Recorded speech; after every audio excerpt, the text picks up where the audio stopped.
Hey guys, Dave Keller here with Market Misbehavior. It's been an interesting stealth correction that I would argue we've been in for quite a while, since probably April or May.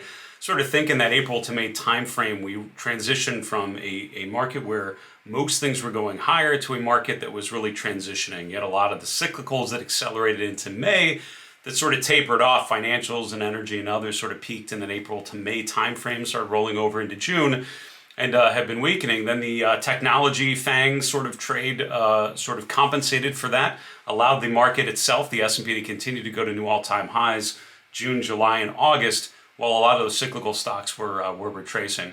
Sort of an interesting situation now as we've seen distribution in the markets this week, and a lot of key stocks are testing a very important line in the sand, which is the 200-day moving average. Today we're going to talk about why we're using the 200-day moving average, highlight 4 stocks in particular that are key names testing their 200-day moving average, and also think about it in terms of its breadth context. So today is all about the 200-day moving average.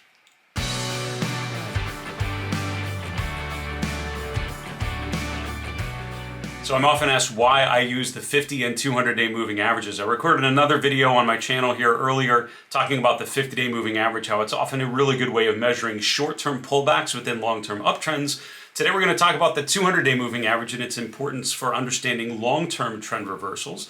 The reason why I use the 50 and 200 days is because I've spent a lot of time working with institutional money managers, traders, salespeople, and so forth, and I found that most of them, if they look at a chart, has the 200-day moving average on it, and often the 50-day moving average as well. So that's enough for me to feel that it's important to use. I love using things that I know other investors managing large portfolios are using. That usually makes me feel fairly confident that's a good data point to pay attention to. Before we get to the charts, I want to remind you, if this sort of thinking about investor decision making, charting, technical analysis, behavioral finance, if all of that is of interest to you, I hope you'll subscribe to the channel. It'd be great to have you along this ride. Also, give the video a thumbs up if you like it. We would very much appreciate that back. Finally, put a comment below the video. Which stocks do you see as being at key turning points or key potential inflection points testing their 200-day moving averages? Let's get to the chart.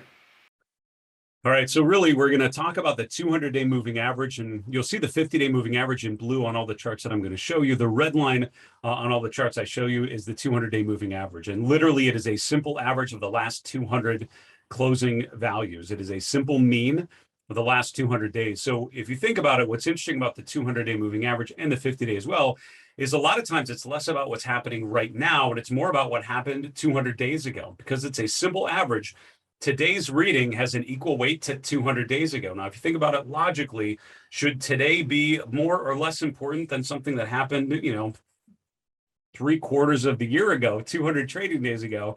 I would argue not so much. And that's why exponential averages, exponential moving averages are pretty commonly used for trading systems. And for my own market trend model, it's driven off of exponential moving averages. And that's because it weights the current data a little more heavily than something that happened a long time ago. You saw that especially in March, April, May, when a lot of stocks were rolling off some very depressed levels. Their moving averages all kind of came up, and it was less about what was happening now and more about the data that was rolling off 200 days ago. So keep that in mind with some of the charts that you're looking at. But having said that, what happens around the 200-day moving average is really important. So what we're going to talk about today are 4 charts in particular that are testing their 200-day moving averages this week, and I think they're important to watch. First off, we have Caterpillar, ticker C18. Now, this is a big industrial stock. It's a heavy machinery name, commercial vehicles group. And, when you think about the infrastructure trade, you think about the infrastructure bill, that's going through Congress, the fact that there would be additional funding for improving highways and roads and things like that. A company like Caterpillar would stand to gain very much from that sort of idea. The challenge is the price has not really recognized that or valued that influx. Saw an upswing last week, but now you're seeing it roll over once again. And if you look at the chart, Caterpillar actually tested its 200-day moving average in July and in early August, and now just today, as we're recording this, breaking down through its 200-day moving average.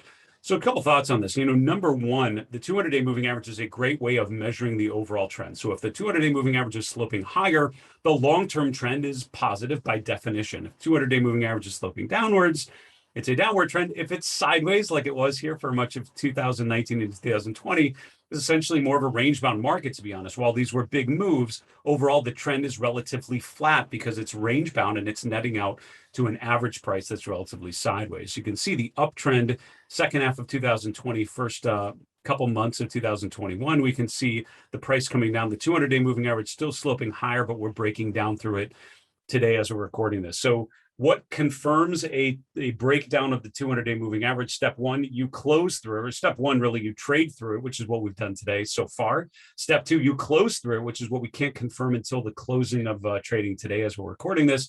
Step three, I would argue, is a follow-through day. I always talk about once you break a key support level or moving average, do you follow through the next day and continue in that same direction? That's what I'll be looking for Caterpillar. The reason why this is key is, again, if the infrastructure trade is going to work, stocks like Caterpillar should be rotating higher, not rotating lower. It's actually breaking down through the 200-day, which I would argue is more concerning if stocks like that in the industrials, materials sectors are breaking their 200-day moving average. Chart number two may be a stock you're less familiar with, but it's in a group you're probably very familiar with, the semiconductor space. So you're probably familiar with semiconductor names like NVIDIA, Intel, and others like that.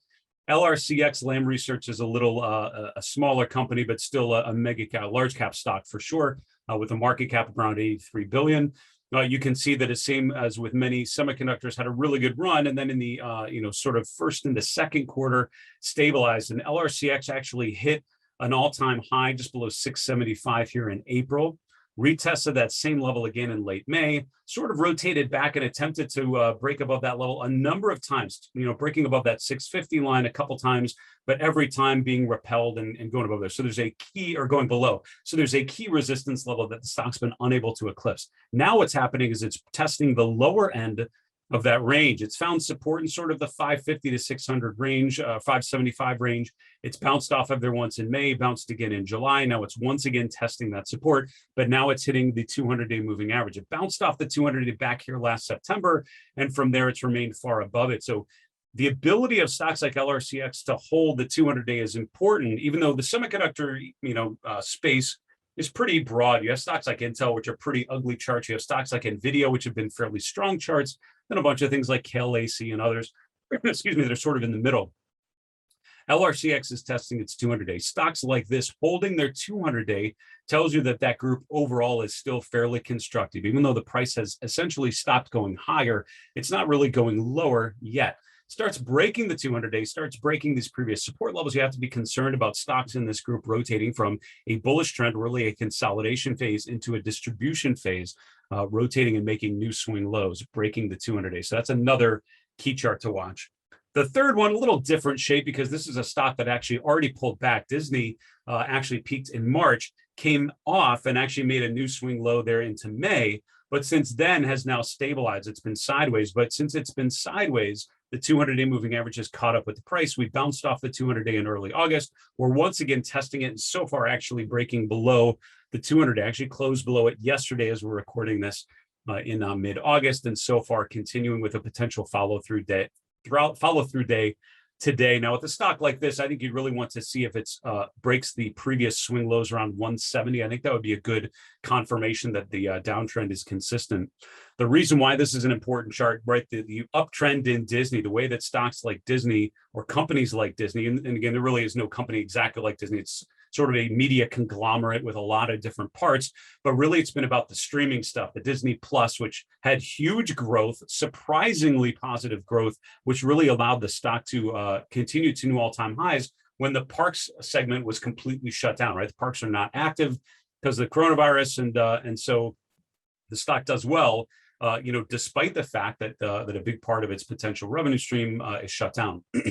Now we have the coronavirus conditions lightening up over the course of 2021. You have the parks reopening, and granted on a limited basis, but still reopening in a pretty big way. And the question now is, does the stock continue to do well? Do you continue to see growth in the streaming area and compensate for that with the parks reopening?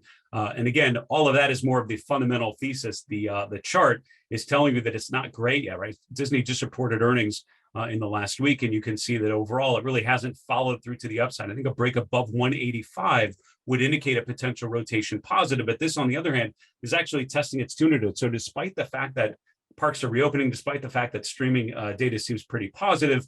The stock is no longer going up. And the concern, if it breaks the 200-day moving average, this is a stock that is no longer in an uptrend, but now in a downtrend. It tells you that there's a lot of skepticism about all the fundamental items that I mentioned earlier. The fourth one is Tesla, a stock that I'm sure many of you are familiar with. We're zooming out to the last 2 years to put this move into proper context. You can see that Tesla's bounced off of its 200-day moving average in May, in June, in July, and once again in August. At some point, if Tesla actually breaks through its 200-day moving average and follows through to the downside, I think that would be quite a concerning pattern on a stock, which is certainly a bellwether stock for the future trade, right? The future of electric vehicles, and all sorts of other themes that are, that I think Tesla exemplifies, right? The sort of new technology, new America sort of thesis. And so, to be honest with you, Tesla's been range bound between 700 on the upper end, which has just recently pulled back from 550 on the lower end, which is where it found support in March and in April. But what's interesting about this chart in the context of this video is it's bounced off of the 200-day moving average a number of times. At some point that fails. And if and when it does, I think that would be a very concerning pattern for a stock that I know a lot of people have been following. A lot of people certainly have placed their bets with Tesla at times. Now, what could these charts look like if they don't work out? Well, there are no shortage of stocks that have already broken through their 200-day moving average. Within the energy sector, you have plenty to pick from. I'm picking SU, Suncor Energy. You can see it bouncing off of its 200-day or attempting to in July, and then just failing right through it, breaking down, retesting it from below, and accelerating now to the downside. That is certainly a chart showing plenty of distribution. News Corp, NWSA within communication services is another example of a rotation. Now, this one looks a little bit like maybe the Disney chart, which is kind of rolling over, maybe LRCX, but now failing, just not finding support at the 200-day moving average. So when I mentioned that these are concerning, I think they're concerning in terms of the particular stocks, because stocks that are going below their 200-day indicate there's been enough of a downward reversal that it's getting below that long-term average. But I think the bigger area of concern is in terms of breadth. This right here is a chart of the S&P 500. This is the percent of S&P 500 members above their 200-day moving average. This is the percent of S&P members above their 50-day moving average. This line in blue has come down from almost 95+% in April of the S&P members above their 200-day moving average. Now it's down to 80, which granted is still relatively high, totally fair. But in previous pullbacks, specifically back in February, March, of 2021, you had about a similar number, right around 80%. That's where it was over. That's when the S&P bounced off of its 50-day moving average, rotated to make new all-time highs March into April. We're right back at that same level. So we're sort of at similar pullback levels to where we've had in previous pullbacks going back over time. But when the market really comes off, this level can get much, much lower, right? So if you look at the bulk of 2020, this indicator was much, much lower because so many stocks had broken down through the 200-day moving average. That back here in February to March of 2020 was a real great confirmation that the market was in trouble when it bounced off of 70% and then continued lower, really accelerating down. But if you look back here before the market top in February of 2020, there was a deterioration and the percent of stocks above their 200-day. So individual names like Disney and Tesla and Caterpillar and LRCX and others were breaking down through their 200-day. That was an indication that even though the market was still fairly strong on an index level, so many stocks were breaking down through their 200-day. That is what concerns me about this chart right now. It's not what it means for Disney as an individual standalone stock, although that is a concern. I think it's the broader implications of stocks being unable to hold their 200-day moving averages. So folks, that's our discussion. We highlighted 4 stocks in particular that were testing their 200-day moving average, showed you what happens on charts that rotate lower. There's plenty of potential future downside or further downside for stocks that are unable to hold their 200-day. Also about the breadth implications, about what it means for the market as a whole if stocks like Disney and others are unable to hold their 200-day moving average.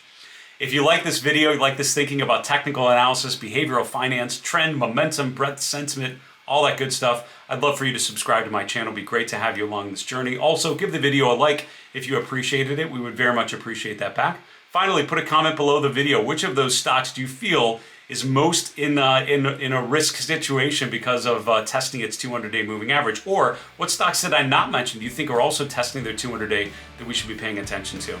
From everyone here at Market Misbehavior, I'm Dave Keller. Be safe, be well. We'll talk to you again soon.